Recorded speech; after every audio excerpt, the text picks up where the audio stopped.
Retenez bien son nom, Abdulrazak Gurna, un auteur tanzanien qui vient donc de décrocher le Nobel de littérature. Bonjour Laure Manin. Bonjour Julien. Il avait déjà remporté le prix RFI Témoin du Monde.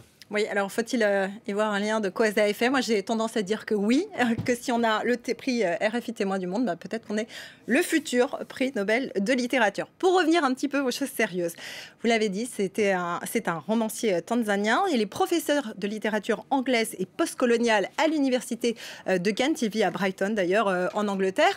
Lui, il est né en 1948 à Zanzibar, mais il est arrivé à la fin des années 60 en Angleterre comme réfugié. En fait, il fuyait après l'indépendance de Zanzibar, les persécutions qui avaient été mises en place par le président Abed Karume, qui avait décidé de persécuter en fait les citoyens d'origine arabe, dont sa famille faisait partie. À la fin de ses études, il a donc quitté Zanzibar pour l'Angleterre, où il s'est donc retrouvé déraciné, migrant, réfugié, perdu dans cette nouvelle vie, nouvelle identité.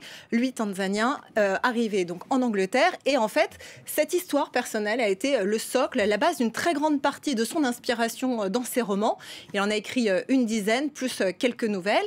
Et effectivement, à chaque fois, le thème de la colonisation, du déracinement, de la séparation, le bouleversement entre deux identités de réfugiés et le déplacement dans un nouveau pays sont très souvent au cœur de son travail. Alors, lui, il estime qu'il a commencé à écrire en swahili ses tout premiers romans, mais qu'en réalité, il est devenu réellement écrivain quand il s'est mis à l'anglais, puisqu'il avait en fait fort peu accès à la littérature en swahili à Zanzibar, et que c'est vraiment quand il est venu en Angleterre qu'il a pu accéder à davantage de littérature, et il a commencé à s'exprimer.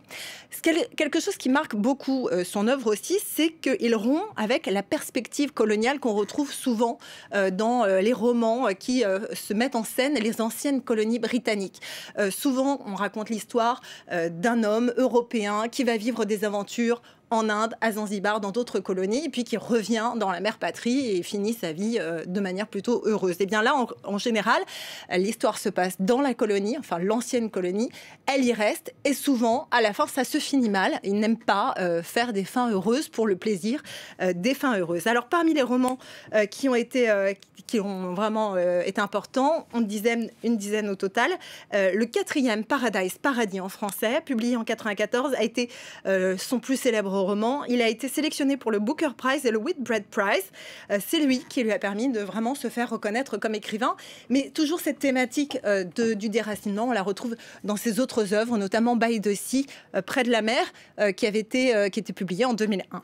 Voilà, rien ne vous échappe autour de cet auteur Abdulrazak Gurna, qui n'était pas dans la liste des favoris. Laure, c'est très difficile de savoir qui pourrait remporter ce Nobel, mais le fait que ce soit un auteur africain, ça c'est pas une complète surprise. C'est pas une complète surprise parce que en fait en 2017-2018 il y a eu un terrible scandale au sein de l'Académie suédoise, l'équivalent de notre Académie française à nous, qui est chargé de constituer un comité Nobel qui doit s'occuper ensuite de choisir donc les lauréats pour le prix Nobel de littérature. Et en fait, le mari de l'une de ses membres a été accusé d'agression, viol, etc. sur 18 femmes.